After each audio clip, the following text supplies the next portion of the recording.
So this is 4.5 about children and their points of view. Now the first video I'm going to show you, it sounds funny, but really think about what he's saying behind the jokes. All right, just think about that. Racist field trip I have ever been on in my fucking life.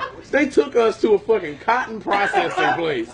And there was a big ass cotton field out in the middle of fucking Raymond, Alabama, in the south of Montgomery County. We went there, and me and 28 other little nigglets in Miss Harper's 3rd grade classroom, they took our asses out there in the middle of the fucking August heat and said, hey, y'all, they gave us bags and shit, like little cute little plastic bags. With a cotton puff person with a smile on his face, and they're like, "Hey, y'all go out there, have fun, pick as much cotton as you want." And so my stupid ass went. I went. My mama signed off on it and didn't think about it, and I went to the fucking field trip. Out there in the field, just having a good old time. We were singing songs and shit in the middle of the motherfucking field, picking goddamn cotton in the middle of the fucking heat. And then, I'm thinking, because it's a field trip, they told us you can pick as much as you want. Hey, you get to keep the fucking cotton.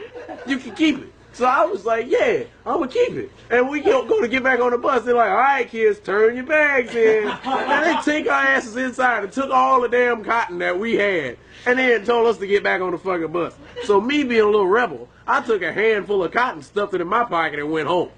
Then my mama came when she was doing laundry the next night. She was like, what the fuck, is this cotton in your back pocket? I was like, yeah, where the hell did you get unprocessed raw cotton from? Well, yesterday on that field trip, they took us to a cotton processing plant, and we got to pick cotton all day long. My mama came to the school, and I swear to God, that shit went down. She locked this woman in a room like, how dare you jive-ass motherfuckers take my kids and all these other ashy little Negroes to a fucking cotton field in the middle of the summer. You fucking soulless bitch. She fucking checked me out of school. I didn't go to school for 3 days behind that shit. She said, I don't want to have to look at that bitch. She was pissed at everybody. Yes, that was the most racist shit I've ever gone through in my life. I didn't even understand what was wrong until the next year. I didn't even understand. I just thought we were just going to go have some fun in the field. So fuck that shit. That was fucking sharecropping if I ever seen it. Fuck that shit. I'm about to recheck. From part 3, we saw they still doing that to kids. They still taking kids to the cotton field, giving them sacks and making them pick cotton. I also want you to pay attention that he felt, when he told that story, he told it with pride because his mother went down there and caused holy hell. Okay? That made him feel away as a child. That gave him some sense of pride in a demoralizing situation. This next video is long, but there's a reason why I put it all in. This is Aoki Lee. She is Kamora Lee Simmons and Russell Simmons' daughter. I believe she's the youngest. And she's like a senior in high school. And she just went on live talking about what she's been going through in school. I am so over people at my school being racist and no one doing anything about it. Like, I go to school to work. I don't even talk to these people because I'm busy. I'm trying to go to Yale. I'm trying to go to Harvard. I don't have time for you. So, and this particular kid, I swear, all day long, he's white and he just cannot stop saying the N-word. It's like his favorite thing to say. He just cannot, I don't even use it like that. Like, he just loves to use it and see how far he can push it and see how people he can offend. And all his friends don't care and they all think they're woke, nice, good people, his friends, but they don't stop him. So, he's done many things to me. But finally, the only AP class, the only class I'm in that's not advanced placement, 'cause I don't want to take too many, I'd be really stressed. We were put in a group together, forced. He is a goof off, so I'm doing the work because I was like, just leave me alone. I'm gonna do the work. You do your business. You use your phone. I'll finish the project. Leave me alone, right? 'Cause I can't even work with this kid. So I'm doing that thing, like when you're like writing and thinking and you're writing and you're thinking, like you talk to yourself kind of like okay, and then the Second World War, like you just think, you talk and you write. Do we do this? Yes? You talk, you write, you mumble to yourself while you're writing. I guess he found that weird. So he looks up from his phone, Mr. Doing No Work, and he goes, "Nigga, are you on crack or something?" I was like, what? I was like, what are you talking about? Like, what? Leave me alone. Like, I'm not even talking to you. I'm doing your work because you can't get a decent grade. So I'm over here doing everybody's work. And I'm just, do mine. And you really why? We're not even arguing. We're not even fighting. We're not talking. I'm doing the work. And then I was like, I've had enough, like, stop. And he's like, I'll stop eventually, I'll stop when I stop. And I was like, seriously? And he was like, chill out, you're making it a big deal, like, chill out. And I'm like, but I've been asking you to stop calling me the N-word since 9th grade. 10th grade. I've been asking you since I've known you. 3 years in the same school. I've asked you to stop it. And he is not. And it makes me so mad, because it's just like, I'm trying to live my life, we don't even talk, we aren't even friends, like, just stop. Like, and like, we're not friends, like, we don't talk, we've had, like, we had issues in the past, we don't get along so well, and I really think, if you don't get along so well, because he could say, oh, in a friendly way, but we aren't friends, you don't like me, so if we don't get along, that's even worse. It's like, that should not be your weapon of choice. And this kid is so stubborn, I've, like, given up trying to I've given up trying to make him stop saying it, period. But I really will not be called that. Like, I've given up, I can't jump up every time you use that in class. I can't flip out every time I hear you say it in the hallway. But I will not, you're not gonna call me that in school, in class. Like, I'm not even talking to you, I'm doing your work, leave me alone. You should be saying thank you for doing my work. Like, and he thinks he's a little rapper, he's all inspired by these rappers who think they can use the N-word if they're white. He thinks he's a rapper, and he's all about that, and I'm just like, stop. This is the same guy who tells me day and night, he's more black than me because he's a rapper.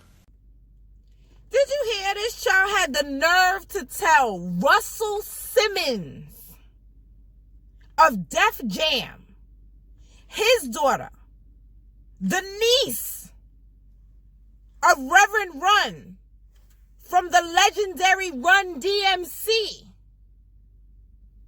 He had the nerve to tell this girl that he's blacker than she is. Okay, he's not even a rapper, he's a SoundCloud rapper. And he really thinks that he can say, oh, I'm more black than you, you're not even black, you're mixed, you don't count. And I'm like, you're not at all black. What? You're white. Like, and he's like, I'm more black than you, like, and I'm like, and I'm telling you, he'll say this stuff when I am minding my business. Like, I'm doing homework, I'm on my computer, I'm in the library reading a book, I'm minding my business, trying to graduate, and you're really over here, like, just to say, hey, you're not black, I'm black. Okay, I don't even have to explain to you how you're not at all black, but I'll just mind my business. And you're still, like, bothering me. And all his friends he's had a lot of friends, and they all think they're, your traditional Los Angeles woke kid, they're feminist, they're, liberal, they're all these things, but they don't stop their friend from being a friggin' racist. But God forbid you call a woman a bitch in front of them. His friends, who all think they're liberal, woke people, but like, that's sexist. But you will not stop him from calling a black student the N-word? I don't want to cry, I'm not going to let him make me cry, but like... You see, our children are not fooled by this liberal bullshit. They see the difference. They see that their friends are picking and choosing, or their classmates, I should say, not friends, are picking and choosing which issues they want to stand by, while their parents are still confused and voting for liberal Democrats. That's insane to me. Like, all his friends are such hypocrites. They're like, they're all about all these different causes, and they're, like, Los Angeles is full of most of us are liberals. They seem like they're all these things, but they will just let their friend do this kind of stuff because he doesn't mean any harm. He's a funny guy. There are so many people whose friends are a funny guy, and then they do screwed up stuff.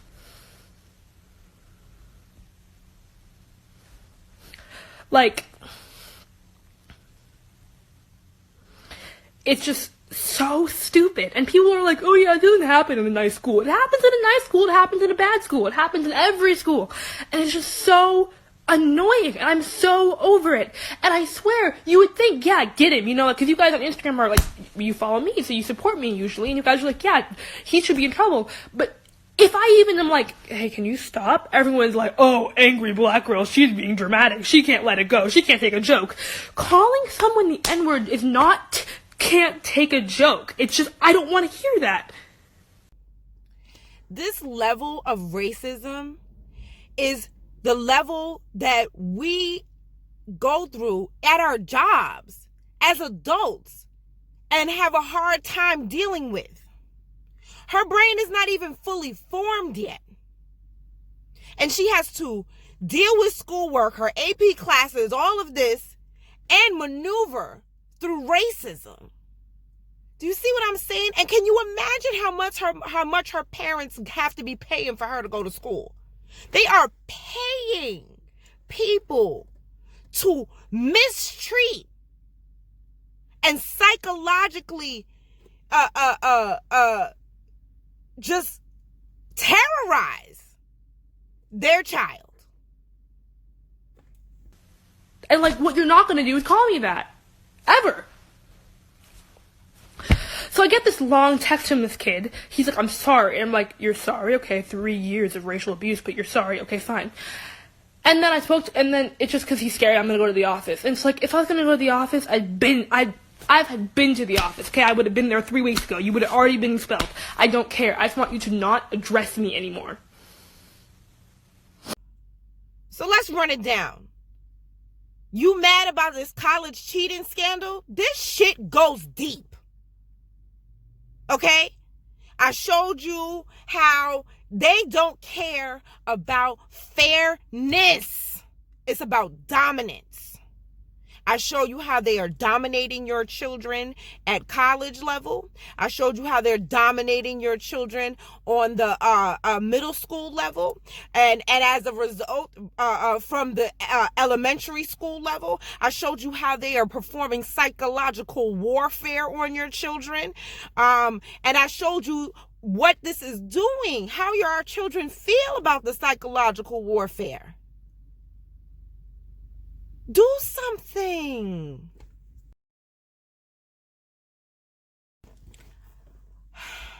A really good friend and I were talking, and she was saying that she wishes that she could like meet up with a bunch of moms, right? And everybody take a day. Like everybody take a day off from work. And with that day off from work, you get the kids. Everybody teaches a subject. One parent teaches math. One parent teaches English. One parent teaches science. Whatever is needed. So we can start homeschooling our children, for other reasons than just the terror. I mean, they're being terrorized psychologically. They're being terrorized medically because you are forced to give your children vaccinations, even if you don't want to. In a lot of states, it seems like that's the progression of where this is going. So it would be great if a lot of parents could get together and do that. I really think that's a good idea. Anybody want to do that? Hit me up in the DM. I'll connect you guys together as much as I can. But we got to do something for our kids because what we're doing is not enough. It's not enough. It's not enough.